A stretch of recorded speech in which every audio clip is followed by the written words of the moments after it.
Olá, olá pessoal, sejam muito bem-vindos e bem-vindas a mais um episódio do nosso videocast da Transporte Moderno. E só um lembrete antes de começar, já se inscreveu no canal da OTM Editora para acompanhar os episódios do videocast da Transporte Moderno? Então vai lá, se inscreve e não esquece de acionar o sininho para você não perder nenhum episódio, tá bom? E aí, pessoal, eu tenho certeza que na cabeça de um de vocês já tenha passado a seguinte pergunta: quais são os melhores caminhos para a descarbonização da frota de caminhões no Brasil? Na minha também passou, mas assim, não sou eu que vou responder essa questão, por isso eu trouxe aqui um especialista, que é o Antônio Almeida, diretor de vendas da Cummins do Brasil para caminhões e ônibus da Cummins do Brasil. Seja muito bem-vindo, Antônio. Perfeito. Obrigado, Aline, por me receber aqui. É um prazer estar com vocês nesse projeto maravilhoso aqui. Obrigado. E aí, me ajuda aí nessa missão de responder para o nosso... É uma missão interessante. O Na nosso verdade, leitor. a gente fala, Aline, que é o desafio da nossa geração, a descarbonização, né? A Cummins, como uma empresa centenária, sempre buscando inovação, estando em contato com os clientes, tendo, né, uma rede de distribuição e estando praticamente presente em 100% dos fabricantes de caminhões, reconhece que é um desafio. E para isso a gente tem a nossa estratégia que chama Destino ao Zero, que é a estratégia de descarbonização, de fazer a transição energética, que está baseado em inovação, a gente está baseado em colaboração e também sustentabilidade. Como fazer isso, né? A gente sempre fala como fazer. E eu acho que não tem uma resposta única, né? A resposta são diversas rotas de descarbonização, né? A descarbonização vai passar por diversas rotas e dependendo de qual país a gente está falando, e aqui o Brasil, você tem que olhar também para a aptidão desse país. E a nossa aptidão, além dos combustíveis fósseis, né, também os biocombustíveis. Então nós passamos aí pelo gás natural, pelo biometano, pelo biodiesel, né, que a gente tem também uma capacidade de geração de biodiesel. No biometano, a gente aproveita 5% talvez do potencial do biometano e chegamos até o etanol, que está aí disponível, né, com uma infraestrutura bastante importante que a gente pode fazer o uso sim para fazer essa descarbonização. O que tem se visto muito é pensar na eletrificação como uma solução, e obviamente ela é uma das rotas, mas a solução não é, com certeza, somente a eletrificação. Aliás, a descarbonização através desses biocombustíveis que eu falei também se associa ao hidrogênio, que o Brasil, como a América Latina, tem uma capacidade muito boa de gerar hidrogênio verde. Então, falando um pouquinho aqui quais são as rotas, Sim. elas estão focadas em qual tipo de combustível, né, que a gente pode utilizar, mas também tem os outros pilares, né, a infraestrutura, como a gente vê que algumas tecnologias sofrem mais com essa infraestrutura, a necessidade dessa infraestrutura, as regulações, né, então eu falei aqui um pouco do etanol, e o etanol ainda precisa evoluir para caminhões pesados na regulação, e a tecnologia, que é o que a Cummins pode ofertar para o mercado para fazer essa transição. Mas hoje a Cummins, conta um pouco pra gente, no portfólio da Cummins, o que se é oferecido? Vamos começar pelo que foi desenvolvido até agora, né? Então a gente fala o agora. O agora vem muito na evolução do diesel, né? A evolução do diesel, se a gente olhar nas últimas décadas, né? Hoje, pensando desde Euro Zero, nos últimos 20, 30 anos, a Cummins suportou essa evolução e a redução de NOx, por exemplo, que é um dos elementos que são emitidos, reduziu mais de 98%. E quando você fala que um caminhão hoje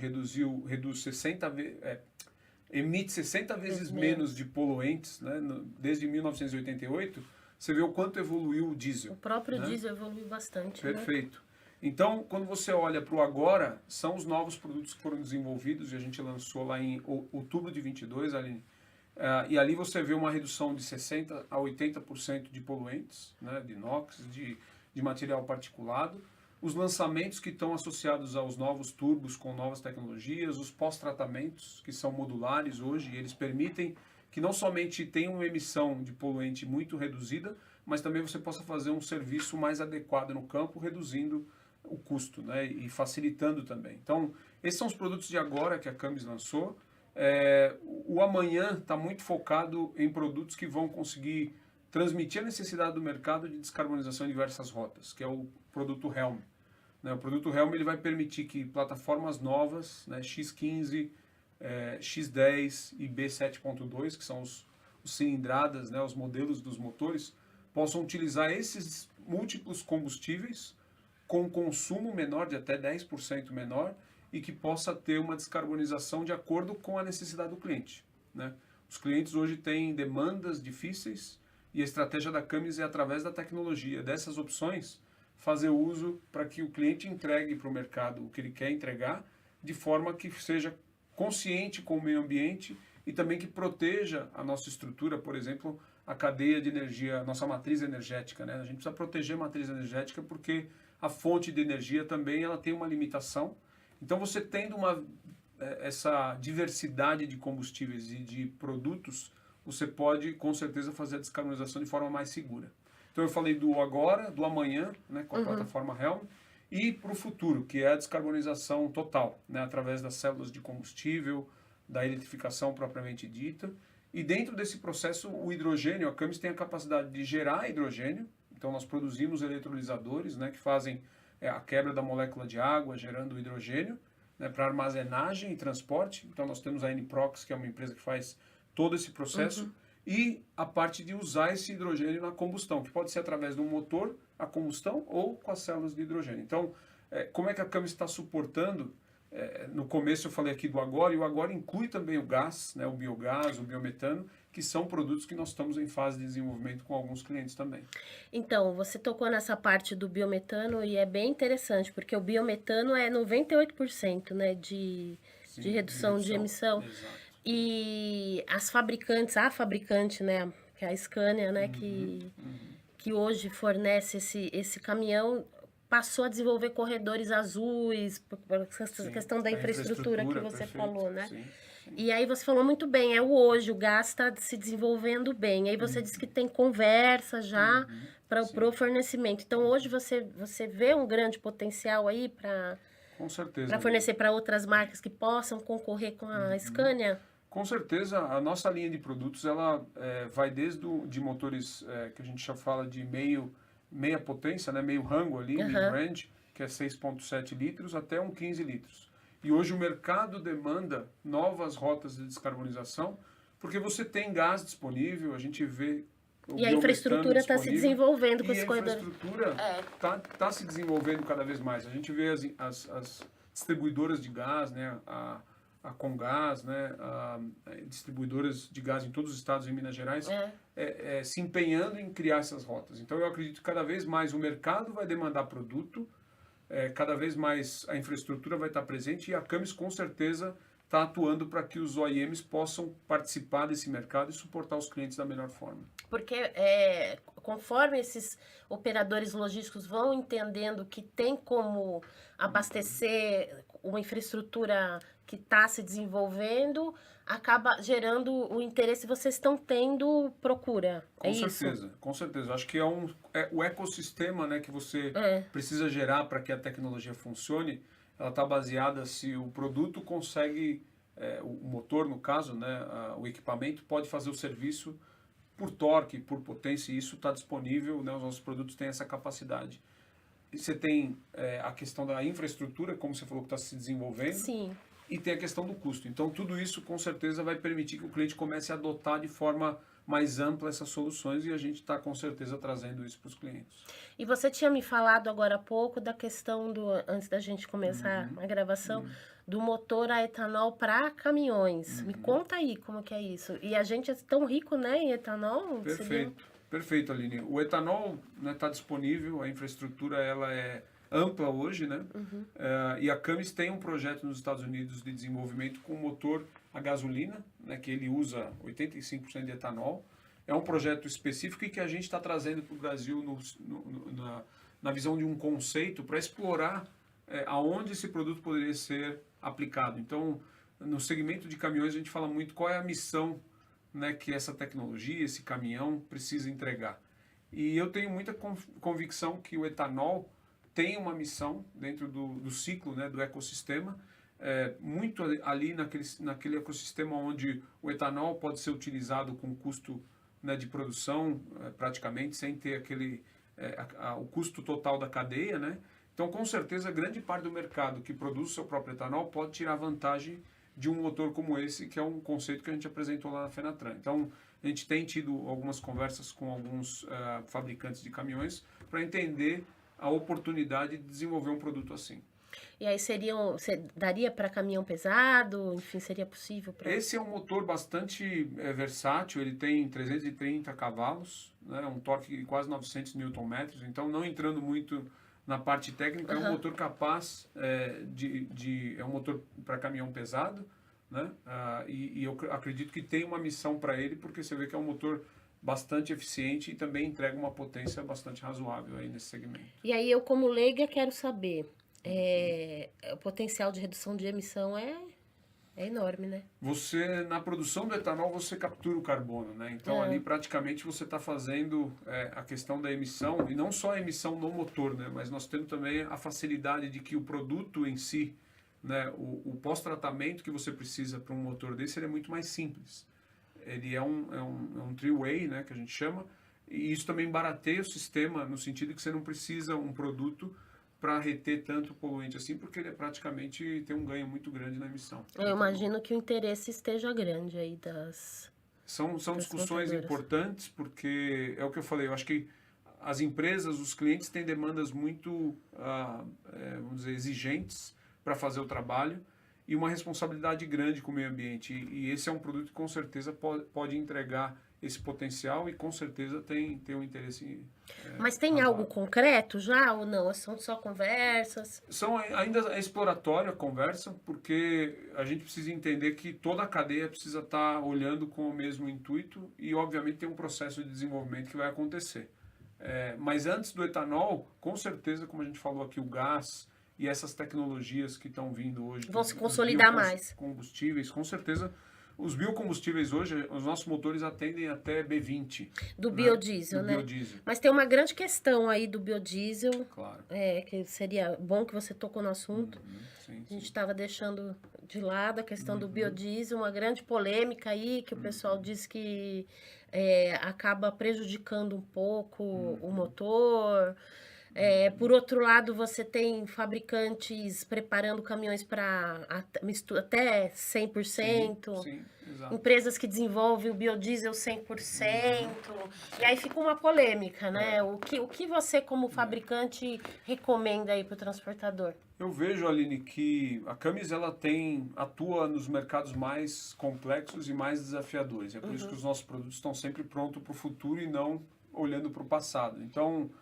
algo que eu tenho convicção é que, olhando para a operação, olhando para onde está disponível o combustível, o que eu acho que é importante entender é que a tecnologia ela consegue entregar, mas tem um custo para isso. Então, obviamente, um combustível, né, com 100% de biodiesel, ele tem complexidades que é a estabilidade do combustível, potencial de contaminação, e tudo isso vai impactar também nos componentes do motor. Sim, com então, certeza. É possível, e aí você tem que entender o quanto isso é razoável do ponto de vista de custo e também de continuidade disso, né? Acho que no Brasil é importante a gente levar em conta a segurança alimentar, né? Toda a cadeia, né, de biocombustíveis depende também de insumos, né, alimentares, mas eu acho que tem um caminho para isso, tem uma oportunidade. E eu acho que a produção do biodiesel para entregar hoje o nível de biodiesel que a gente tem, precisa entender o quanto que está essa balança. Eu acho que a tecnologia pode se preparar para isso, pode se aperfeiçoar, é capaz, mas precisa ver se faz sentido, né, na equação total. Acho que é isso que... E a gente tem também, em parceria com alguns OEMs, testes que estão olhando para o B100 se for necessário no mercado. E aí vai naquela questão que você estava falando, atender a necessidade de acordo com o estilo com o cliente, né? Exatamente. Porque, por exemplo, as empresas que produzem o próprio biodiesel pode ser um cliente em potencial para esse biocombustível. Com certeza. Mais uma vez, o custo desse combustível ali ele vai estar muito menor do que comercialmente amplo, né? Ainda sobre biocombustíveis, temos o HVO, que é o diesel verde, Exato. Que é uma evolução do biodiesel. Exatamente. Existe uma corrente aí do setor de transportes que até defende, né, o uso do diesel verde, mas precisa de uma produção nacional, enfim. Exato. É uma Mas excelente potencial. opção, mas É. é o que você falou, temos que ter um investimento adequado para isso e você tem que entender também qual vai ser o custo, né? Mas os nossos motores, inclusive, estão Já estão preparados para preparados trabalhar para com isso. É HVO. isso que importa, né? Porque É vão, isso, vão se desenrolando. É aquela questão da rota da descarbonização. E o Uhum. biometano também eu acho bárbaro, uma das fontes de produção através do lixo, né? Com Então certeza. é um segundo nicho de negócio aí que você cria, né? Exatamente, exatamente. Então a gente vê o quanto o Brasil tem uma aptidão muito grande para os biocombustíveis, um Sim. potencial enorme. Cabe à indústria, né, o governo e quem está gerindo todo esse processo também trazer para a realidade e fazer o negócio acontecer. E algo bem interessante que você falou sobre o diesel, né? Como os motores a diesel também evoluíram para reduzir dúvida. a emissão, né? Que mostra que o diesel ele vai permanecer aí por muitos anos, Com né? certeza o diesel vai estar aqui por muitos anos e a gente acredita que a beleza está nas diversas rotas de você Sim. conseguir conjugar isso de uma forma que entregue o trabalho que tem que ser feito com um custo, né, razoável, porque a tecnologia a gente está disponibilizando aí para os clientes. E para terminar essa parte da conversa, a questão do diesel fóssil, vocês se destacam, é a principal parte do negócio, né? E são um player importante pro mercado, né? Com certeza. Como é que tá o mercado? Olha, Aline, o mercado, o ano de 24 foi um ano excelente para todo mundo, né? O mercado teve uma recuperação, né, fantástica, o que nos deixou bastante felizes, o mercado como um todo. O ano de 25 começou muito bem na parte de emplacamentos, né? Os números estão mostrando aí que tem um emplacamento realmente tem muito otimismo quanto a isso. Obviamente que as questões macroeconômicas têm um impacto, né, por conta da taxa de juros, mas o que a gente viu até por emplacamentos não, a parte de implementos, né, da Anfir, a gente vê que se continua mantendo, porém tem uma certa troca de segmentos, né? O Extra Heavy teve uma queda de reboques, né, e semi-reboques, e teve ali uma recuperação também na parte de veículos médios, na parte de construção e nos leves, na parte de delivery. Então, ainda, né, olhando os números que foram divulgados pelo Sindipeças, por exemplo, tem uma pequena redução do ano passado para esse. Eu acho que o mercado ainda está se acomodando nesses primeiros meses. A gente está projetando um pequeno crescimento frente ao ano passado, mas eu acho que tudo vai depender um pouco do desenrolar desse ano. Acho que tem a agricultura continua crescendo, né, os fundamentos, o governo também tem feito alguns incentivos, né, o que eu acho que é importante é seguir olhando também para um programa de renovação de frota, que eu acho que conseguiria trazer um benefício muito grande, não só pela descarbonização, mas também pela importância que tem o segmento de caminhões no nosso país, né? Esse programa de renovação de frota bem pontuado por você, ensaiou, né? Alguns passos aí em 2023, Sim. mas o que tem um movimento aí da indústria e de sindicatos e associações para que se torne um programa perene, não uma medida provisória, né? Perfeito.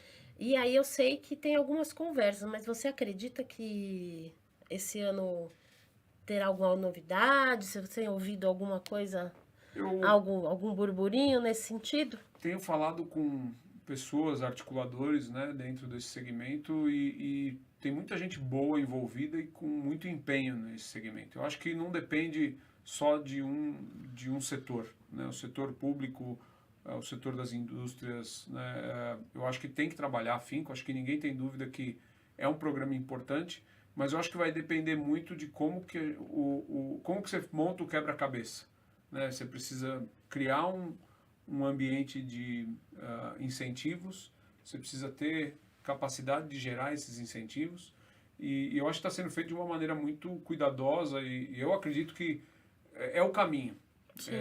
Se vai acontecer ou não, Aline, eu acredito muito que vai depender do contexto macroeconômico, externo e interno. Porque precisa desses subsídios. Quem financia? Exatamente. Falando em financiamento, essa que é a questão que está emperrando um pouco o mercado, sobretudo a taxa de juros, né? que está em 14,25 a Selic ao ano, né? Exatamente. Apesar que é o PIB que você falou da construção, do agronegócio que puxa, mas o financiamento também tem sido uma barreira, por isso que o mercado está um pouco receoso, é isso? Eu acho que sim, acho que é uma boa análise essa que você fez. Obviamente que a gente tem um otimismo pelos incentivos, né, principalmente no segmento de varejo, mas obviamente a gente está desafiado com a realidade de um juros alto, né, que ainda deve resistir nos próximos meses, mas também tem uma necessidade de renovação de frota. Né? Quando você olha para o segmento de extra pesado, é um segmento que precisa se estruturar, né? A gente viu também uma inadimplência. Então, acho que os números ainda são conflitantes, né? E eu acho que a gente vai entender um pouco mais, pelo menos até os próximos 2 meses aí, as coisas vão se concretizar um pouco mais. Mas, com certeza, os juros não ajudam, mas também tem uma demanda por troca de caminhões, por novos veículos e também, talvez, algumas aquisições entre empresas façam algum movimento aí. E você fala um pouco sobre o mercado de exportação? Posso Como falar, é que tá? o mercado de exportação para nós, a Camis, o ano passado, a gente entende que a exportação é importante para a indústria como um todo e a Camis tem feito a sua parte em mostrar, né, como é que a gente se prepara para isso em tecnologia, em prontidão, né, de ser uma empresa que pode produzir produtos com qualidade, trazer um lead time que se adeque ao resto do mundo. Nós somos reconhecidos por qualidade e também eficiência. Então, a Camis tem buscado, o ano passado a gente exportou 15%, né, dos nossos volumes, então É mais do que 2023? é muito importante, é melhor que 23. Legal. E é uma parte do negócio que nos traz para o Brasil também ficar competitivo no resto do mundo. A gente precisa mostrar essa capacidade de exportação. Esse ano, se eu não me engano, tem tido aí um aumento de 10% na exportação, 10 a 15%, o que com certeza vai ajudar a compensar na produção alguma parte de eventual perda. O que acontece é que no volume total a exportação cai porque o México, que é um segmento importante para quem exporta, como ele mudou as emissões ali no ano passado... Entrou para o Euro 6, né? Exato, eles estão sobreestocados e isso com certeza impacta de alguma forma. Mas e é um mercado importante. é um mercado importante. E acho que depende também de como os Estados Unidos vai solidificar crescimento esse ano ou vai ter algum revés. Então, eu acredito que talvez não seja tão bom em 25 quanto foi em 24, mas a gente continua acreditando muito que a exportação é um elemento, uma alavanca importante, não só para a Camis, mas para o Brasil. Em relação a novos projetos para esse ano, claro que você não pode falar exatamente o que serão e tudo mais, mas podemos esperar novidades aí? Com certeza, eu acho que na Fenatran nós temos diversos parceiros, né? Em alguns parceiros a gente tem um produto, né, com a nossa marca, em outros parceiros a gente trabalha em conjunto para desenvolver produtos. Então, com certeza o nosso produto está cada vez mais presente no mercado. A gente tem mostrado uma capacidade de entregar produtos que têm um consumo de combustível excelente, né, que tem uma confiabilidade. Então, alguns dos produtos nossos que são em acordo com outros produtos estão sendo lançados no mercado, foram lançados na Fenatran. E aqui é importante dizer que um dos nossos objetivos também é ampliar a nossa presença com motores que vão além daqueles motores hoje mais conhecidos, que são o motor F38 na parte de micro-ônibus e dos caminhões delivery.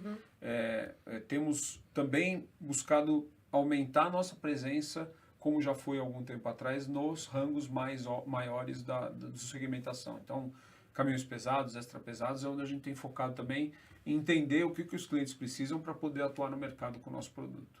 Legal.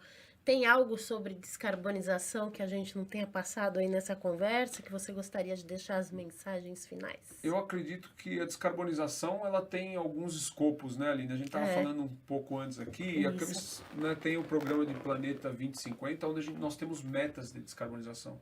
E as metas não são só sobre o escopo 3, que é sobre as emissões dos nossos produtos, e nós falamos aqui com o diesel limpo, o etanol, o gás, o hidrogênio, mas também nós falamos sobre o escopo 1 e 2, que é nas nossas operações. Né? Então, um foco muito grande, né?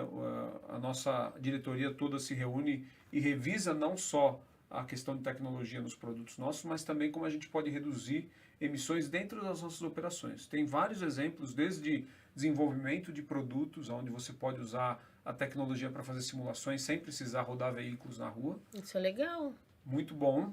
A gente conseguiu não só reduz custo, mas você também diminui as emissões. Não precisa colocar na rua e, enfim. Exatamente. A parte de produção também, na nossa produção, na fabricação, diversos dispositivos que foram integrados à nossa produção, que a gente chama de cobots, né, facilitando a interação. Os robôs não têm interação com o ser humano. O cobot, ele é um robô que interage ali na mesma área, pode interagir na mesma área. Então, são chamados de cobots. Eles não só permitem uma melhor qualidade em algumas aplicações mais severas, mas também ele permite uma redução de desperdício, à medida em que você melhora a qualidade. Então, isso também diminui as emissões. E o custo de operação também, Exato, né? E o custo de operações. Porque emissão e custo de operação estão diretamente totalmente ligados. Perfeito, Aline. E no mercado, né, no campo, a gente costuma dizer que a transmissão de dados que nos mostra como que o motor está se comportando também permite que a gente faça alterações que transformem o produto em um produto mais otimizado. Não menos importante, quando a gente faz desenvolvimento de projetos, vou dar um exemplo concreto aqui, o time lá do nosso centro técnico fez um projeto que reduziu 90% o consumo de energia elétrica. Como isso? Nós usamos resfriadores para manter a temperatura das salas de teste constante. E fazendo uma análise de como eu posso reduzir emissões, que está conectado com a parte de consumo de energia elétrica, foi encontrado que algumas tubulações estavam obstruídas, isso estava gerando uma demanda maior de energia elétrica. Os tubos foram trocados por tubos termoplásticos, e a redução, né, e também compramos novos resfriadores, a redução foi de 90%. Então, assim, quando a gente fala de emissões, é uma missão que todos devemos buscar, porque quando você busca a redução de emissões, você está trazendo tecnologia, mas você está realmente impactando no seu processo de produção. Então, trouxe aqui um exemplo de você reduzir, olhar para a sua operação e falar, o que eu posso fazer? Sem grandes investimentos também. Sem grandes investimentos e até com, muitas vezes, você reduz o custo. Né? Nós temos trabalhado também com alguns... Investe e ainda reduz. Perfeito. E temos trabalhado com alguns dos nossos parceiros, por exemplo, o processo de pintura dos motores é um processo que demanda energia, demanda água. Será que nós não podemos emitir ou diminuir o número de pinturas, né, nesses motores? Então, nós temos trabalhado em abrir discussões com os nossos clientes para talvez diminuir a pintura no motor. E aí você reduz também o uso de energia elétrica, você reduz o uso de água. Então, são alguns exemplos em que a gente tem conversado para tentar, juntamente com os nossos clientes e fornecedores, reduzir as emissões. É uma otimização do processo, né? É interessante, por onde você anda, você ouve esse conceito, até dentro dos transportadores também. Já entrevistei alguns transportadores que estão investindo em otimização da frota, e vocês, como fabricantes, otimização do processo Fabril. Muito interessante. E nos torna melhor, né, Aline? Quando você olha o processo de uma forma ampla, né, sem limitar os seus potenciais, você consegue tornar melhor também o seu próprio processo. Legal. Antônio, muito obrigada pela sua participação. O papo sobre descarbonização foi ótimo. É sempre bom lembrar, né, que nós temos diversas rotas, né? E é bom saber que as fabricantes, que a fabricante Cummins aqui no Brasil tem diversas soluções, porque a gente é um país diverso nesse sentido, né? E muito rico. A gente pode até ser um hub de soluções de biocombustíveis, né? A gente tem bastante potencial. E aí é bom, né, elucidar isso tudo. Com certeza, Aline, você falou muito bem. E é o que eu falei, a Cummins está pronta para esse desafio. E a gente, uma vez mais, com certeza vamos colaborar com os nossos clientes. Hoje nós estamos em quase 100% de todos os OEMs, em diversos produtos, né, desde motores, pós-tratamento, eixos. Então é para isso que a gente está aqui, para fazer essa descarbonização da forma que fizer mais sentido. Perfeito, muito obrigada, viu? Obrigado, Aline. E é isso aí, pessoal. O tema de hoje foi descarbonização. Muito obrigada pela audiência. Não esquece de se inscrever no canal do YouTube da OTM Editora e acionar lá o sininho, tá bom? Até a próxima.